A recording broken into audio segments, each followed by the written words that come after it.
Assalamualaikum warahmatullahi wabarakatuh. Alhamdulillahirabbil alamin.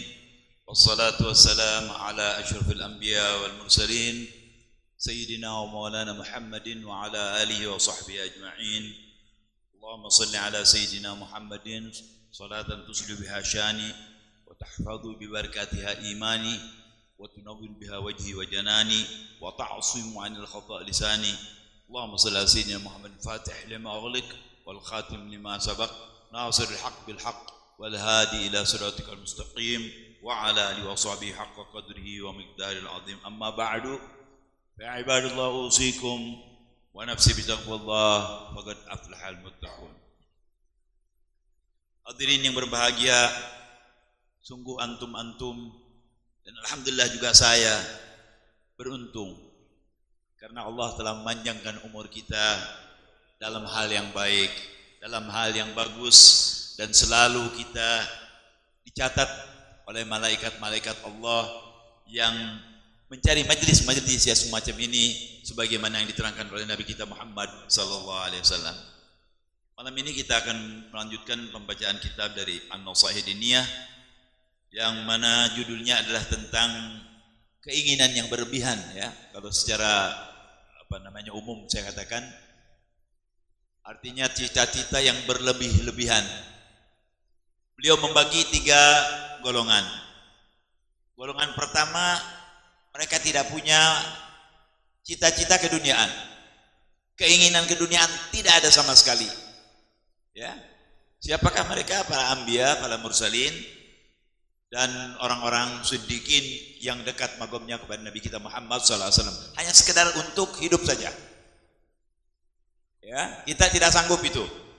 Golongan kedua sedang ada keinginan, ada kemauan, ada mungkin juga nyimpen dunia, tapi tidak sampai melupakan akhirat. Bagus. Ya. Mungkin kita termasuk yang kedua ini mudah-mudahan, ya, paling tidak. Nah, yang ketiga yang berbahaya. Semua hidupnya diberikan untuk dunia. Seolah-olah dia tidak akan mati. Ini golongan yang paling berbahagia. Yang paling berbahaya, ya. Mudah-mudahan kita dijauhkan dari hal tersebut. Selanjutnya, itu kesimpulan yang kita baca dari beberapa minggu yang lalu. Bismillahirrahmanirrahim. Alhamdulillahirabbil alamin. Wassalatu wassalamu ala asyrafil anbiya'i wal mursalin sayyidina wa maulana Muhammadin wa ala alihi wa sahbihi ajma'in. Qala maulana Syekh al-Mu'allif rahimahullahu ta'ala wa adama naf'a bihi wa bil ulum fid darain amin.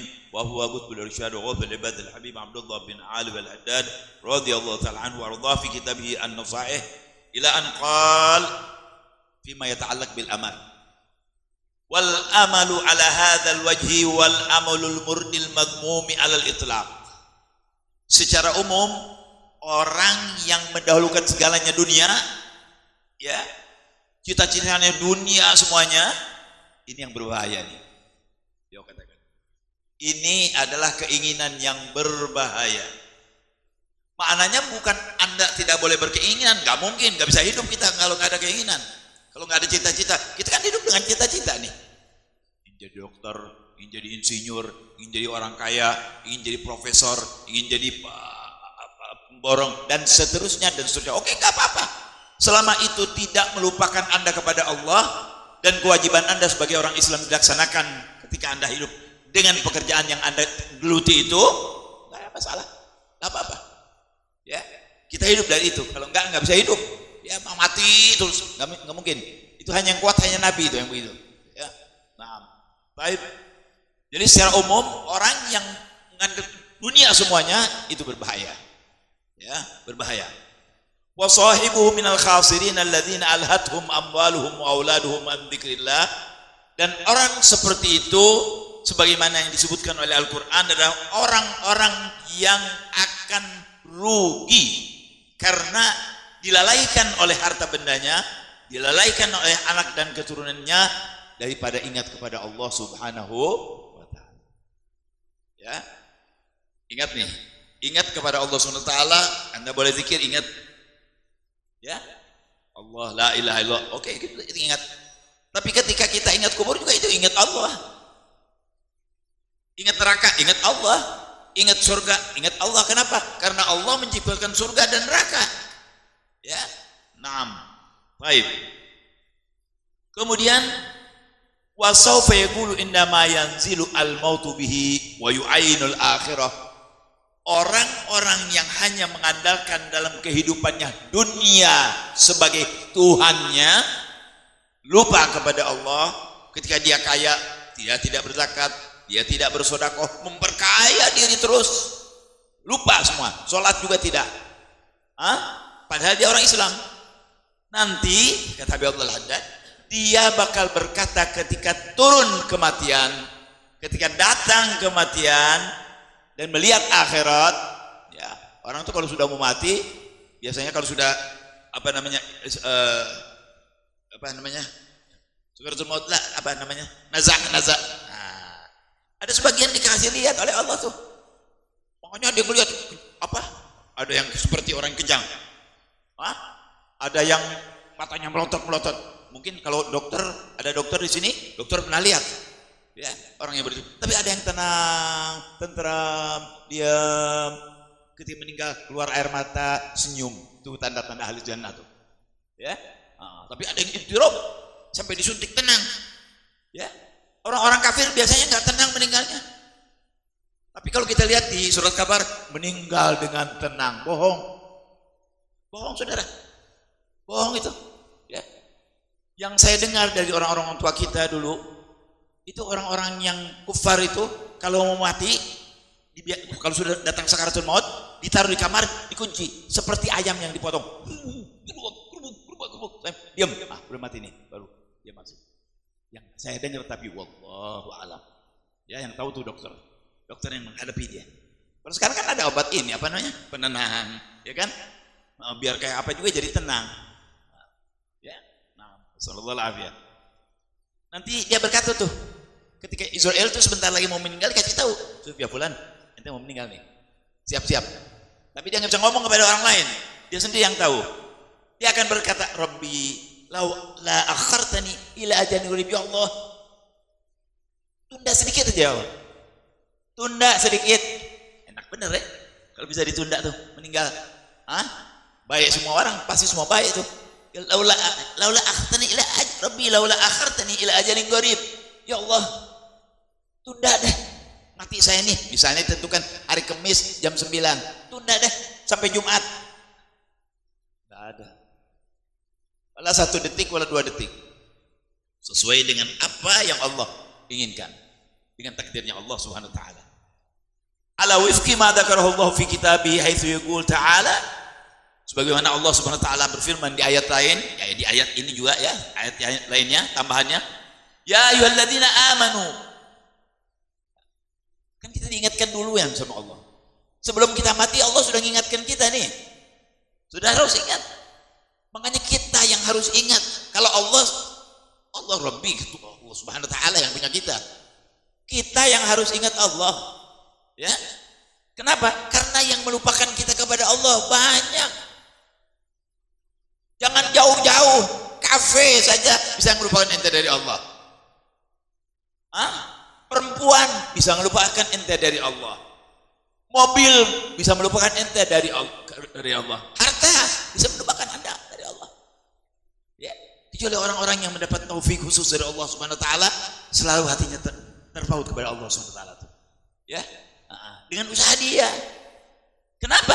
Dia ingat ini ayat.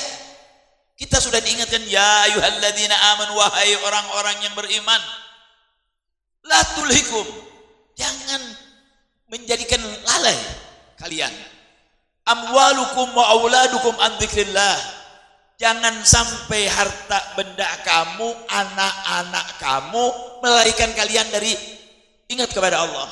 Kenapa Allah sebut cuma itu? Anak-anak kamu dengan apa tadi? Dengan harta kamu. Ini yang paling banyak nih.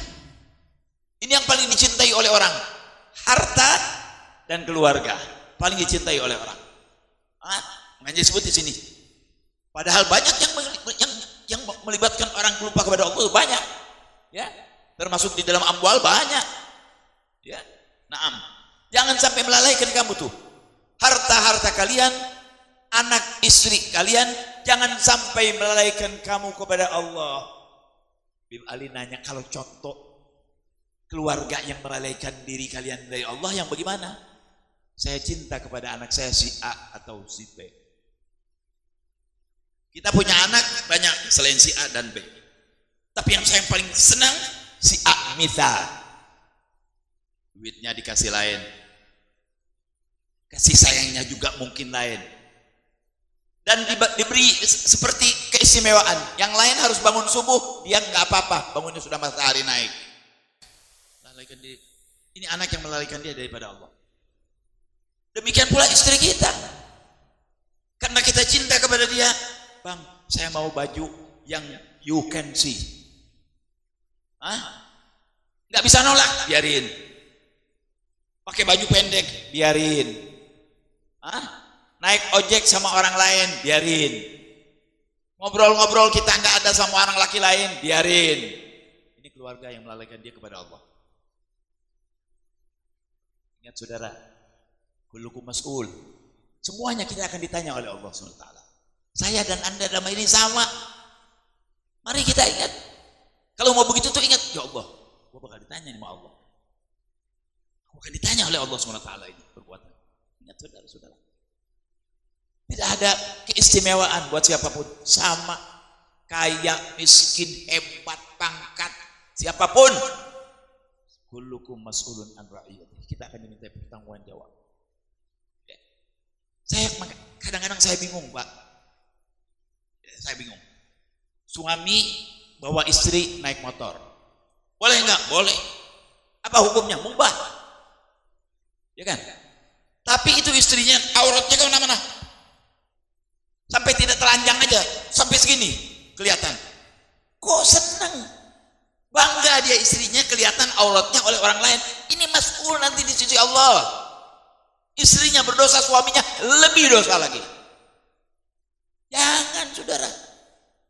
Ya, jangan dibuka aurat itu. Yang boleh melihat aurat istri kita itu hanya suaminya. Itu pun nggak boleh ente sengaja lihat-lihat, makruh. Atau dirinya sendiri.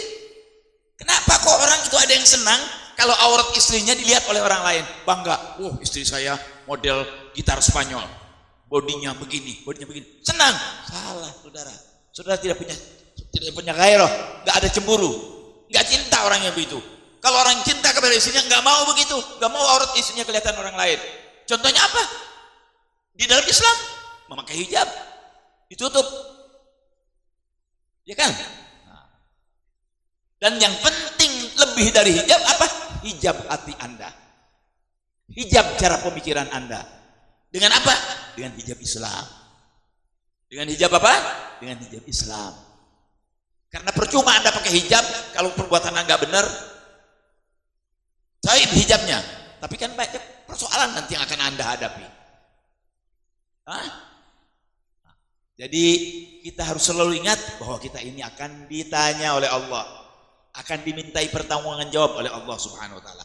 Kita lanjutkan. Wahai orang-orang yang beriman, janganlah kalian dilalaikan oleh anak-anak kalian, harta kalian. Waktu sudah zuhur lagi asyik-asyiknya dagang terus, akhirnya zuhur hilang sampai asar. Itu ambalnya. Menjauhkan dia dari Allah. Jangan. Begitu datang waktu zuhur, Pak, maaf. Biar langganan lagi banyak. Maaf, zuhur. Saya tutup dulu. Kalau Anda mau beli, silahkan ba'da zuhur. Datang lagi, alhamdulillah, nggak datang lagi rezeki dari Allah, bukan dari dia. Kan begitu mestinya. Ya.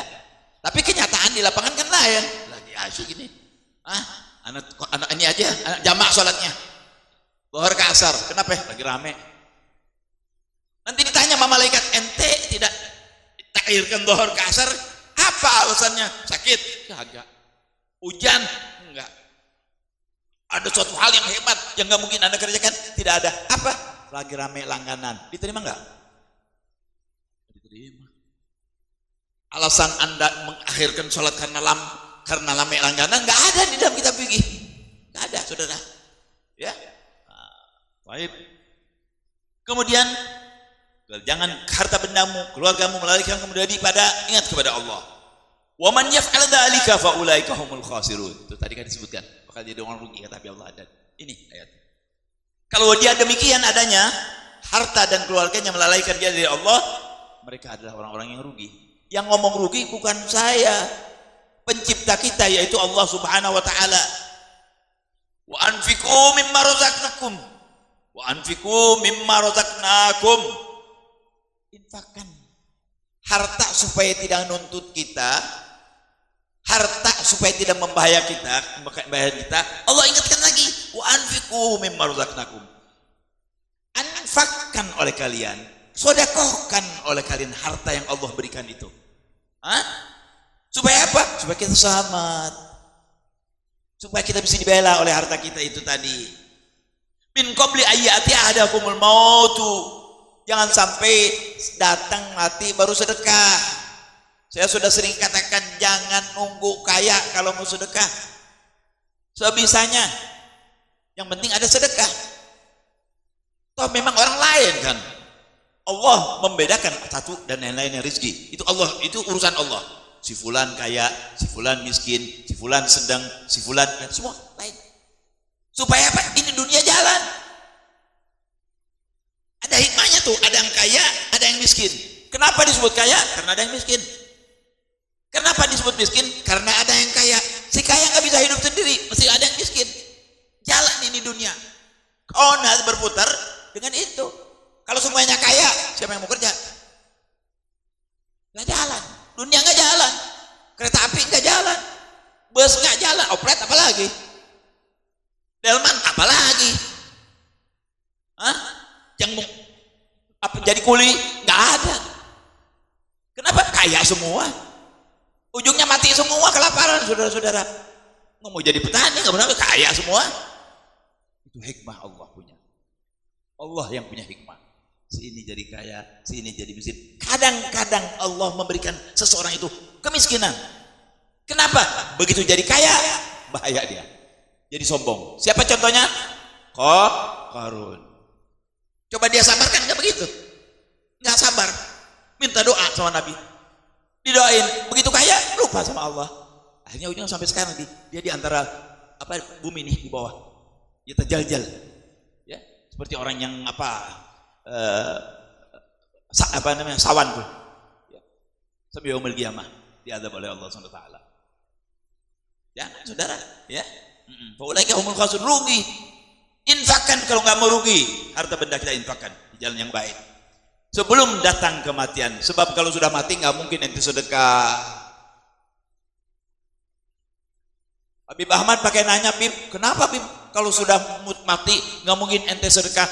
Ente pikirin aja orang mati bangun sedekah, lari semua orang. Gimana ente Bib?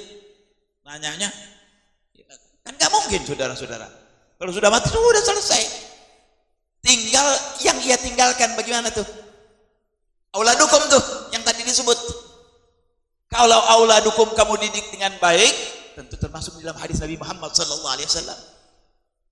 Katanya hadis yang sangat terkenal nih. Idza mata ibnu adamin qata amalu illa min thalas. Shadaqatin jariyah aw ilmin yuntafa'u aw waladin shalihin yad'u lahu. Kalau anaknya soleh, nikmat. Tapi kalau anaknya poleh, sebaliknya azab. Belum mati sudah rebut warisan. Kadang-kadang dibunuh bapaknya, ada sekarang. Dibunuh ibunya, ada sekarang. Karena warisan, karena yang lain lagi nih yang baru kemarin dulu tuh enggak tahu belajar dia bilang. Gara-gara warisan.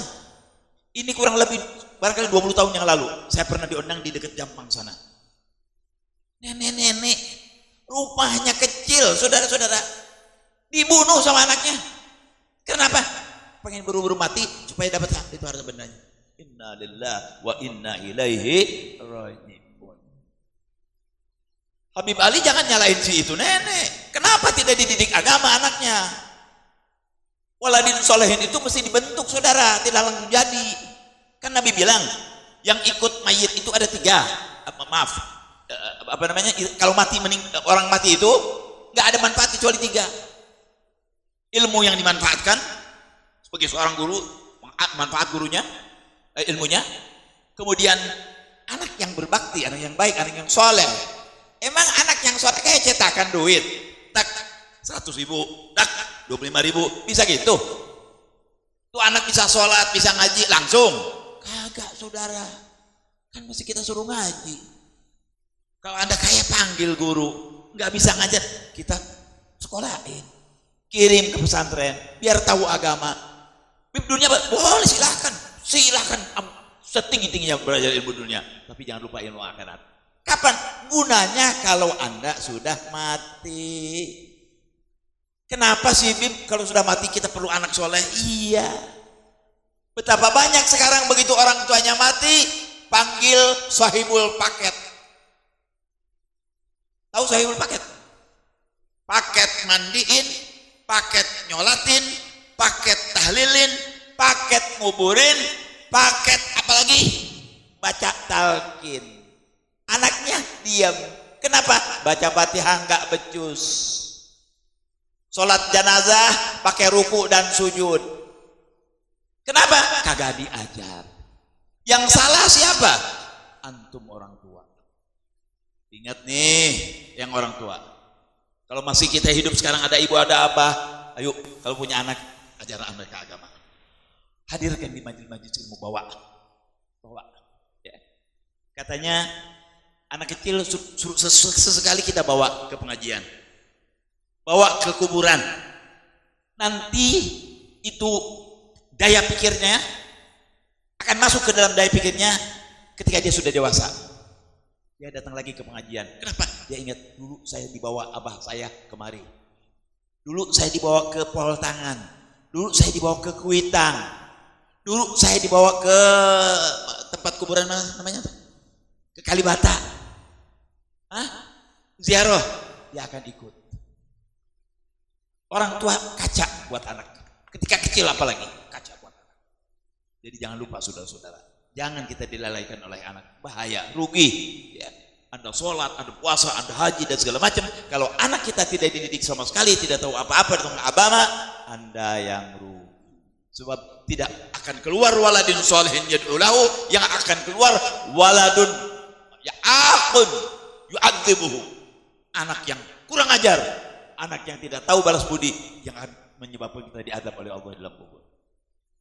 Ya, ada satu cerita. Nih. Suatu orang soleh, rumahnya di Pol Tangan. Kalau sembahyang di pasar Minggu. Antara Pol Tangan dan pasar Minggu, permisalan ya, supaya mudah. Ada masjid. Dia sebelum subuh sudah jalan. Maaf, ada pekuburan. Jadi jalan. Satu hari karena dia capek, istirahat dekat kuburan. Mimpi. Ahli kuburan bangun semua. Masing-masing ada yang dikasih kayak model baki-baki dari cahaya. Dikasih nampan-nampan dari cahaya. Kalau kita kan makan kebuli tuh, ini bukan kebuli, isinya cahaya. Ada satu orang, tunduk, nggak dapat apa-apa. Ditanya nih dalam mimpiannya masih ini orang, Pak, kok kamu nggak dapat? Ini semua pada dapat. Oh iya, mereka punya keluarga baik, sanak saudaranya baik, anaknya baik, istrinya baik. Mereka mengirim Fatihah, mengirim doa, membaca Al-Quran, disampaikan, bersedekah untuk mereka. Itulah, itu apa namanya? Penjelmaan daripada amal-amal baik mereka yang dikirimkan kepada ahli kubur. Terus Anda, saya punya anak, waduh, nakal, gak pernah berdoa untuk saya, gak pernah Fatihah untuk saya, apalagi ziarah, gak pernah. Anak saya rumahnya di Jalan Pol Tangan nomor 38, RT sekian, RW sekian. Ini saya tambah sedikit, ya. Dijelaskan, rumah ini anak saya namanya si Fulan, nama saya ini. Baik, tolong sampaikan kepada dia, berbuat baiklah, saya tersiksa di kubur nih. Tolong nasihatin. Berbangun dia. Oh, jangan mimpi nih. Kembali dia sembahyang. Besokan dia cari. Persis dengan yang dikabarkan oleh si mayit. Ketok turun. Keluar. Ente fulan bin fulan? Betul. Siapa? Anak pernah kenal ente? Kenal. Ya betul. Ente tidak kenal saya. Tapi anak kenal. Dari gara-gara bapak saya udah meninggal. Ceritain bagaimana orang lain itu mendapatkan baki-baki dari emas, dari cahaya, sementara abah Anda duduk termenung tidak dapat apa-apa karena ente tidak pernah ziarah, ente bermaksiat kepada Allah, tidak pernah mendoakan, tidak pernah Fatihah. Sekarang susah abah, nangis nih anak. Tubna ilallah. Saya bertobat kepada Allah SWT. Tobatnya anak diberkat nasihatnya ini Ustaz. Dia disembayang baik, sedekah, ziarah bapaknya segala macam. Dia seperti biasa jalan. Subhanallah, di satu kali ngantuk lagi di daerah situ, tidur lagi. Begitu dia tidur, mimpi lagi. Ahli kubur bangun semua pada megang. Dia sudah pakai pakaian bagus, dapat juga seperti ini. Dia bilang terima kasih, ente telah menyelamatkan anak saya dari neraka dan menghilangkan malu saya di antara tetangga saya. Saya juga udah dapat sekarang berkah nasihat kamu, anak saya jadi baik. Bangun lagi dia, masya Allah. Ini cerita, Anda boleh percaya atau tidak. Bismillah. Tapi contoh baik bahwa anak-anak yang soleh membawa pengaruh di kubur kita. Sementara anak-anak yang toleh atau yang tidak baik juga mempengaruhi di kubur kita. Mari ciptakan kubur yang indah, kubur yang senang, kubur yang penuh dengan teman-teman yang baik, dengan ganjaran-ganjaran dari Allah Subhanahu wa taala, ya. Dengan apa? Ciptakan itu waladun solehin yad'u lahu, anak-anak yang soleh yang mendoakan kita. Bukan anak-anak yang pinter aja, bukan anak-anak yang ganteng aja. Dijadikan peragawati lah, dijadikan ini lah, itu nggak ada gunanya. Tapi yang pinter ngaji, yang mau ziarah, yang mau sedekah, itulah anak-anak yang bermanfaat untuk kita. Soleh menurut pandangan agama. Ciptakan oleh kita, saudara-saudara. Kalau kita masih ada di dunia dan punya anak, mari kita ciptakan anak-anak yang soleh supaya kita juga senang nanti di akhirat. Saudara, kata ulama, orang kalau berdoa, Allahumma ighfir lil mu'minina wal mu'minat, nggak ada alamat pas kan? Mukminin umum. Itu rebutan nanti di akhirat. Antri mungkin. Ganjarannya nih, summa ila ruh al-Fatihah ila ruh jami'il mu'minin wa mu'minat min ahlil kubur. Semua kan? Jadi turun tuh dari Allah 1 juta, dibagiin sama semuanya, berebut. Kurang lebih begitu. Atau ngantri. Tapi kalau Anda bilang, Allahumma ighfir li fulan bin fulan, a'li darajati fil jannah, ma'an nabiyyin, ma'as siddiqin, wasyuhada, wassalihin. Disebutin namanya. Dia sendiri yang menerima. Yang lain tidak dapat. Kayak tadi. Dia nggak dapat apa-apa, nggak ada yang ngirim. Tapi kalau Anda sering ngirim kepada orang tua, dan biasanya orang Arab mengatakan albir salaf, perbuatan baik itu pinjaman. Perbuatan baik itu pinjaman. Habib Ali nanya gimana maksudnya, Habib? Perbuatan baik pinjaman nanti akan dibayar. Kalau kita pinjam kan mesti dibayar. Kita seolah-olah meminjamkan tuh perbuatan baik. Kita sekarang lagi hidup, ziarah ibu, ziarah abah, Fatihah ibu, Fatihah untuk abah, sedekah untuk ibu, sedekah untuk abah. Dilihat oleh anak kita. Insya Allah saudara, ketika kita sudah mati, tuh anak ingat. Diikutin. Dia ziarahin, dia sedekahin, dia bacain Fatihah dan seterusnya dan seterusnya dan sebaliknya. Kalau abahnya nggak pernah ziarah, abahnya nggak pernah ngaji, abahnya nggak pernah sholat, guru kencing berdiri, anak lari maraton. Kalau guru kencing berdiri, murid lari saudara. Itu kata peribahasa. Ya. Nah, ini terjadi saudara. Ini akan terjadi kepada kita semua. Ya, mudah-mudahan Allah memberi taufik, hidayah kepada kita. Dapat membuat anak-anak yang soleh insya Allah mudah-mudahan. Dan saya nasihatkan kepada yang anda yang masih syabab yang belum menikah, kalau menikah ingat tuh, ya, jangan hanya kita punya anak saja, tapi tanggung jawab agama harus kita kedepankan supaya kita bahagia dunia dan di akhirat. Dan kalau itu anak tahu agama, kan dia tahu sopan santun kepada orang tuanya, ya. sembah, cium tangan dengan baik. Nih sembah juga sekarang nih, sembah tuh salaman. Ini subhanallah, zaman nih semua dibikin modern, saudara-saudara. Dari dulu saya lah kecil nih, sekarang umur saya 70 tahun, ya. Itu salaman dulu, sini bib tangan tadi, begini sama orang tua nih, sedep rasanya. Di salaman tuh dirubah sekarang. Aduh, sini ada lagi gini, ada lagi gini, jadi gini, tepeleng aja sekalian, saudara-saudara. Ini di mana ini? Dulu kita diajarin nggak begitu. Dulu, apalagi orang Jawa ada namanya apa tuh? Kalau orang Jawa ada sungkem. Tuh adab, masya Allah itu adab. Tuh adab tuh orang Jawa diajar. Sudah salaman sama ibu, ya cium lututnya, minta doakan, cium kakinya. Masya Allah. Ini sekarang suruh salaman, sini, nggak ada itu, saudara. Yang nikmat itu kalau Anda salaman, begini, kalau salaman oke, kalau nggak mau cium tangan, kalau umpamanya cium tangan kepada orang tua kita, cium tangan dong, ya kan? Cium, biar ada bunyinya, sedep. Ibarat makanan tuh nggak kurang garam. Tapi kalau gini, kurang enak, saudara-saudara. Kurang enak juga. Coba silakan, ada yang salaman mana? Ya, nggak enak. Tapi kalau pegang dengan nikmat, Allah masuk ke sini, saudara. Seneng rasanya, ini hormat betul. Orang tua tuh kalau senang aja sama anaknya, Allah turunkan rahmat untuk anak. Senang aja artinya, orang tuh Allah turunkan rahmat buat anak.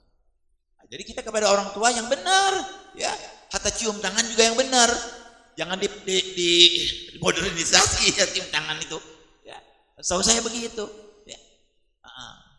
Itu adat Islam yang ngajarin kepada kita. Ya. Baik, kita lanjutkan. Jadi hadirin, kita sudah diingatkan oleh Allah Subhanahu wa taala agar jangan dilupakan oleh anak dan harta benda kita kepada Allah Subhanahu wa taala. Faulaika humul khasirun, mereka rugi. Kemudian kalau ada harta, infakkan. Makan silahkan, kaya silahkan. Tapi waktu zakat ada yang minta kita kasih, ya. Kita berikan terutama kerabat-kerabat kita, ya. Jangan yang jauh dulu, jangan masjid dulu, kerabat-kerabat kita dulu. Siapa kerabat kita? Laki-laki silahnya kepada keluarga istri. Keluarga istri silaturahminya kepada keluarga suami. Habib Ali ngomong, Bib, kalau ponakan, kakak dan adik jangan usah diomong, itu lebih dekat lagi. Kalau silaturahmi laki-laki kepada keluarga istri, kemudian keluarga istri silaturahmi kepada suami, apalagi ibu bapaknya, apalagi anak istrinya, apalagi ponakannya, lain lagi. Itu saudara-saudara, Islam ngajarin begitu. Ya, nggak disebut kenapa? Karena ini udah wajib dong buat kita. Masa kita kasihin orang lain, anak kakak kita kelaparan, cucu kita kelaparan? Tidak dong. Ya, tidak begitu. Ya. Agrobuna Allah bil ma'ruf yang diberikan itu lebih utama untuk kita berbuat ma'ruf kepada mereka. Baik. Gala, jangan sampai nanti kita udah mau mati baru minta diakhirkan. Rabbi laula akhartani ila ajalin qarib. Coba ya Allah, udah sebentar aja deh. Kenapa? Fa'asaddaqa. Sedekah. Kau enggak bilang fa'usalli.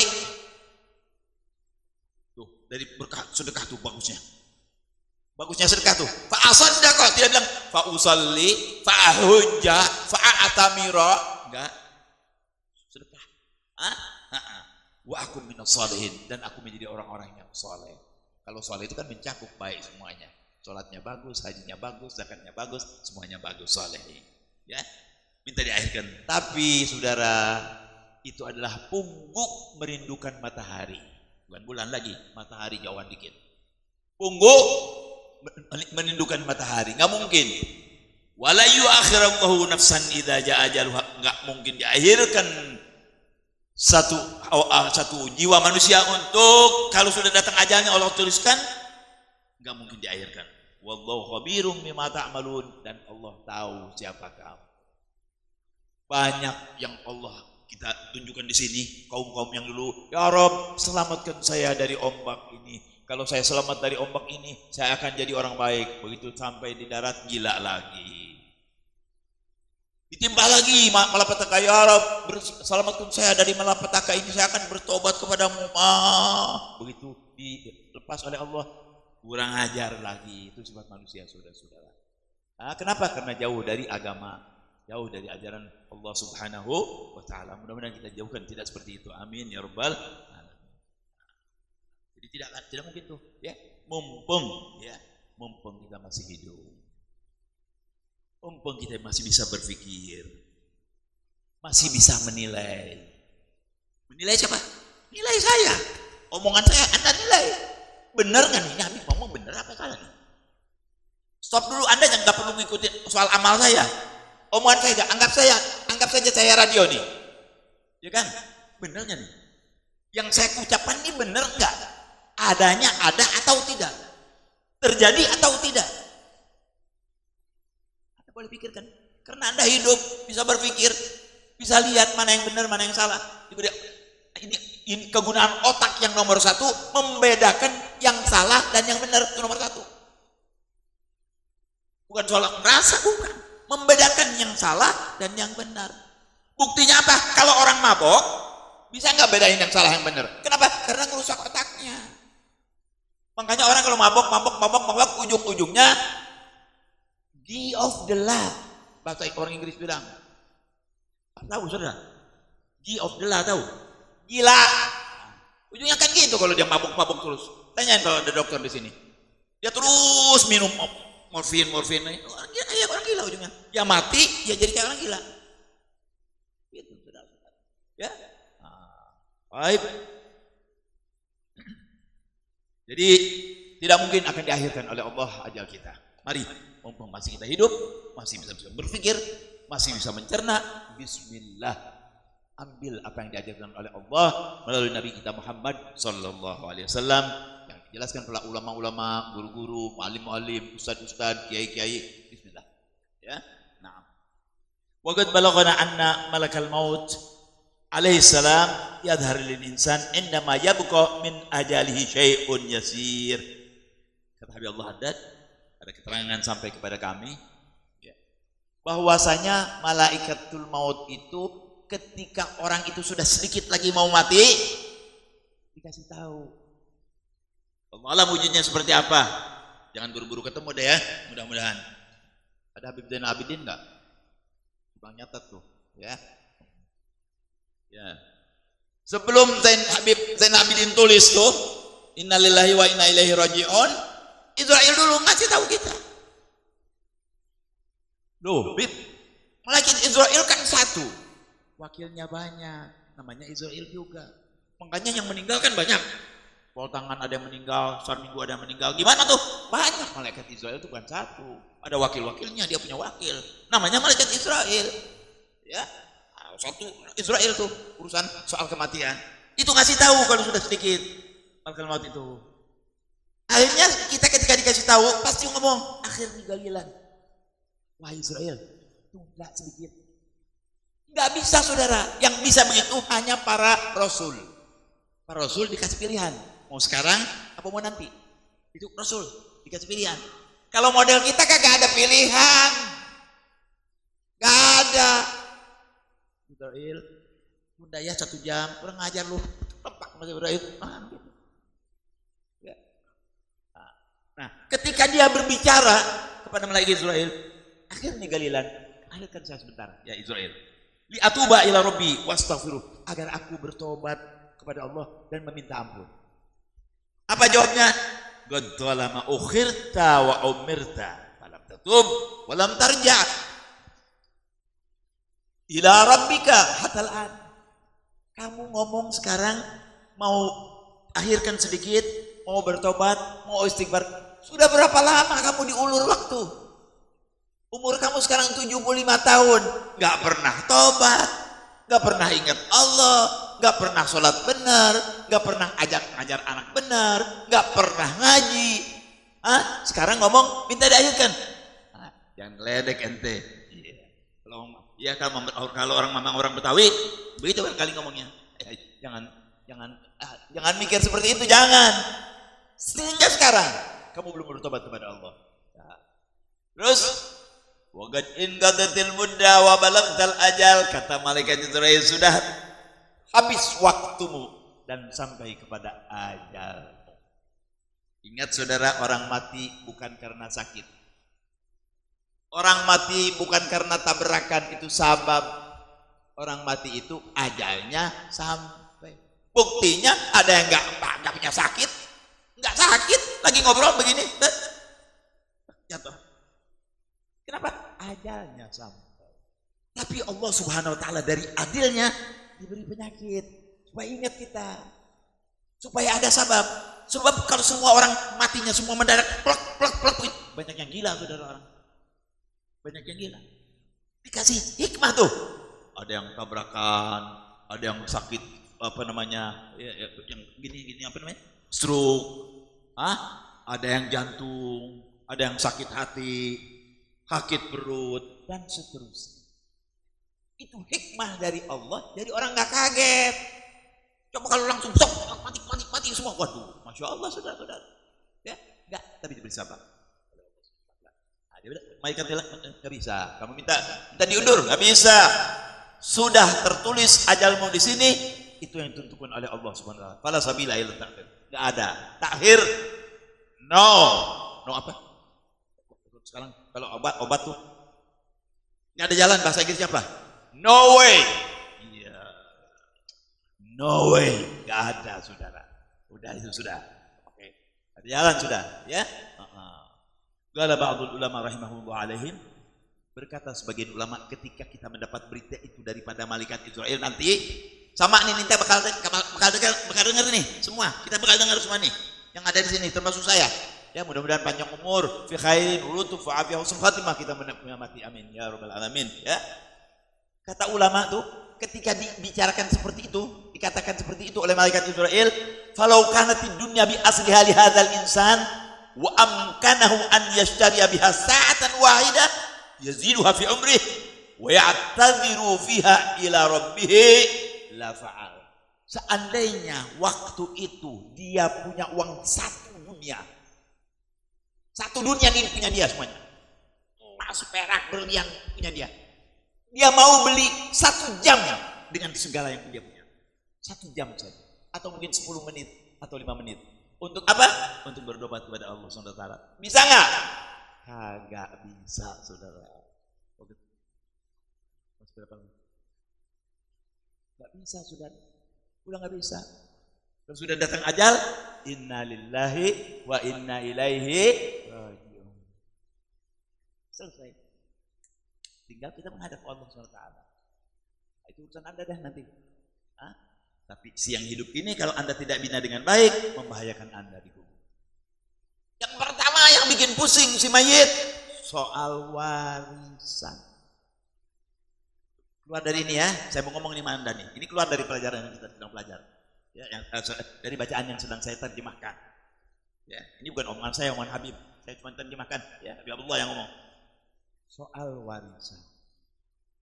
Alangkah baiknya orang-orang yang punya harta benda sebelum meninggal bagikan, bikin wasiat, utang bayarin, bikin wasiat. Wasiat jangan buat keluarga, wasiat buat anak bungsu saya, yang lain setengah, dia 3/4. Gak boleh, haram, gak bisa begitu. Bikin wasiat yang baik. Kemudian bagikan harta Anda sebelum mati. Jadi mati enak, tenang. Biarin kita ikut anak. Nah, nih, ente punya. Saya sudah tua sekarang. Ini perusahaan sekian hartanya. Ayo bagi-bagi secara warisan. Gak apa-apa, boleh gak? Boleh. Gak apa-apa, boleh. Ini punya ente sekian sahamnya. Sekian. Secara agama. Boleh. Kita udah selesai. Rumah ini saya mau berikan rumah ini kepada ibu ya. Padahal kan ibu waris. Ridho tidak kamu sekalian? Oh, saya ridho semuanya. Jangan asal ridho. Pakai kertas segel 10.000. Kenapa? Ente baik, anak ente belum tentu baik. Nanti nuntut. Tulis rumah yang di Jalan Nusantara nomor 10 buat ibu dari saya hibah. Bukan warisan, hibah dari sana. Masih hidup, hibah namanya. Kalau sudah mati kan wasiat. Tulis. Ya, setuju kamu setuju. San, tanda tangan. Salim, tanda tangan. Usman, tanda tangan. Soeharto, tanda tangan. Jokowi, nggak tahu. Tanda tangan, saudara. Kenapa? Jangan sampai nggak ada, tertulis semua. Anda senang di akhirat. Begitu udah mati, udah tenang. Ini udah dapat setengah. Yang perempuan 1 bagian, yang laki-laki 2 bagian, sudah terbagi semua. Kalau mau oke, saya mau sama-sama, nggak boleh. Sama-sama soal itu. Laki sama perempuan mau disamakan, boleh nggak? Nggak boleh. Kalau mau disamakan, Anda harus ngomong dulu. Ayo, saya rela disamakan laki dan perempuan. Tunggu dulu. Kasih tahu dulu. Bagian kamu 5 miliar.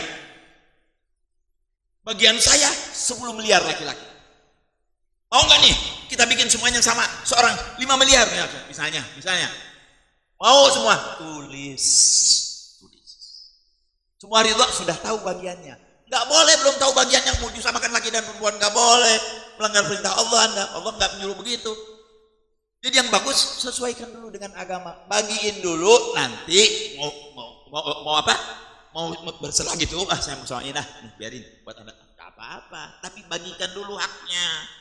Jangan langsung disamain, nggak boleh. Itu bukan aturan Allah, itu aturan Anda. Ya, hati-hati tuh. Ya. Baik. Aduh, waget wala. Baik, dilanjutkan. Nah hadirin, jadi kita lanjutkan. Jangan sampai kita seperti orang itu tadi ya, rugi. Baik. Gala Rasulullah SAW. Di dalam hadis diterangkan, ya. Loncat gara-gara saya ketawa ini. Ya. Jadi hadirin, dari saking menyesalnya dia kalau dunia dan seisinya untuk beli 1 jam saja dia akan belikan. Enggak mungkin. Ya. Kemudian saya bilang, nanti kalau meninggal paling pertama bikin pusing mayit warisan. Atur warisan baik. Kalau kelihatan anak kita nih begini enggak benar, kita lihat oh ini enggak benar nih. Ini enggak benar. Cari orang yang baik. Cari orang yang baik untuk membagikan harta tersebut. Juga dengan tulisan dan tanda tangan di atas meterai. Berapa meterainya? 10.000. Dulu berapa ya? Dulu 5.000 ya? Naik terus 1.000 dari 500 sampai 10.000 di atas meterai. Kenapa hadirin? Kalau ada kertas itu dasar hukumnya kuat. Ya, kalau enggak pasti ribut. Ya. Jangan. Baik. Thumma innal ghaflata 'anil akhirah wal i'rad 'anha bil kulliyah igmalan ad-dunya wa istighalan biha qad yakunu sababu tulul amal. Kemudian perlu Anda ketahui kata Allah Haddad, kelalaian kita dari akhirat. Ya. Lari dari akhirat secara keseluruhan, ya. Menghadap ke dunia, akhirat ditinggal sama sekali, ya. Terus dunia aja yang dicari. Sababnya bisa macam-macam. Tapi terbanyak yakunu sababuhu tulul amal kama dzakarna. Yang pertama karena kebanyakan cita-cita tuh, saya mau begini, habis air. Nabi pernah di satu kesempatan dengan para sahabat membuat garis. Ya. Terus di atas dikasih garis oleh Nabi. Di bawah dikasih garis Nabi. Dikasih garis lagi. Kedua. Kata Nabi, ini umur orang. Garis pertama cita-citanya. Ini kehidupan orang, maaf. Ini kehidupan kita, garis lurus. Ini ujung cita-citanya. Di bawah ada garis lagi. Garis apa namanya? Mati. Garis apa? Cita-citanya mau jadi ini, tapi datang mati lebih dulu. Dapat nggak? Makanya bersiap-siap selalu untuk mati, karena mati tidak bicara.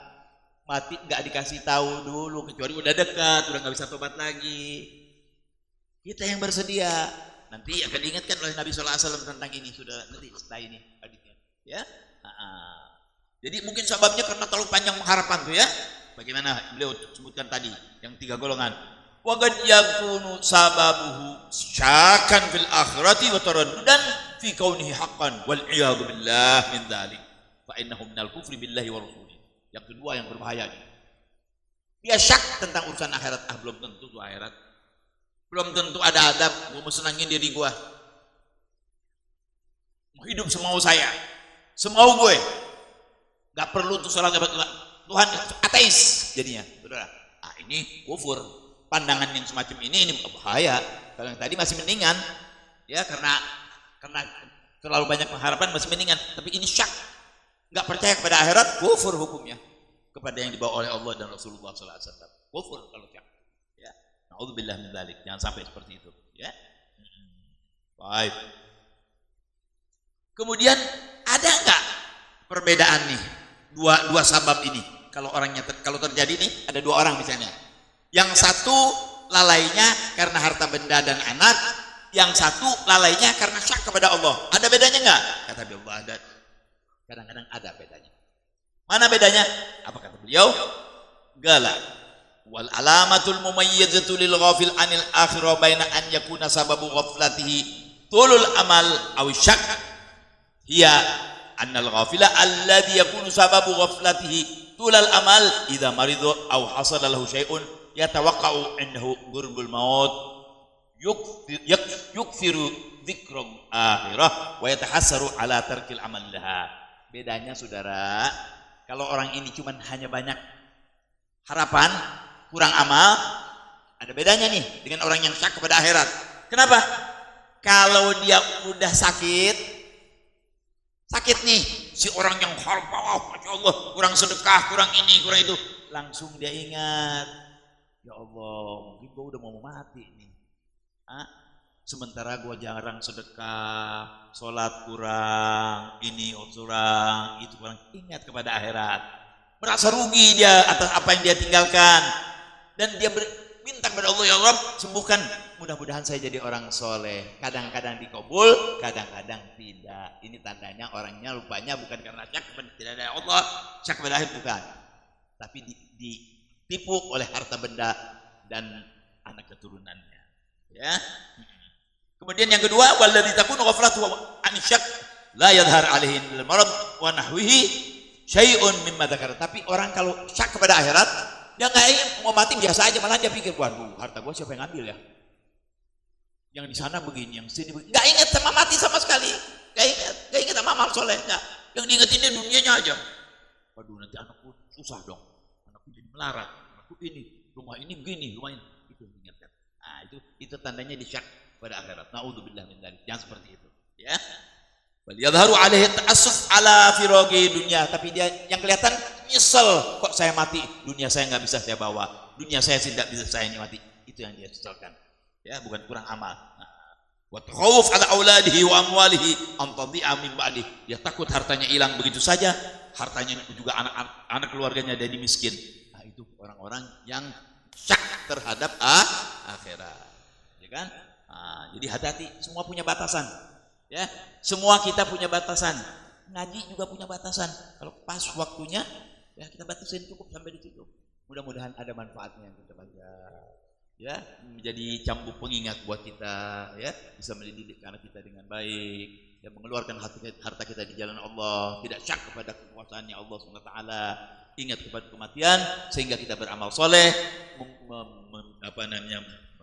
membuat anak-anak kita juga soleh, sehingga kita bahagia di dunia dan di akhirat. Kalau ada harta banyak, bagikan sebelum Anda meninggal, supaya Anda tenang di dalam kubur, ya. Amin ya rabbal alamin wal afu.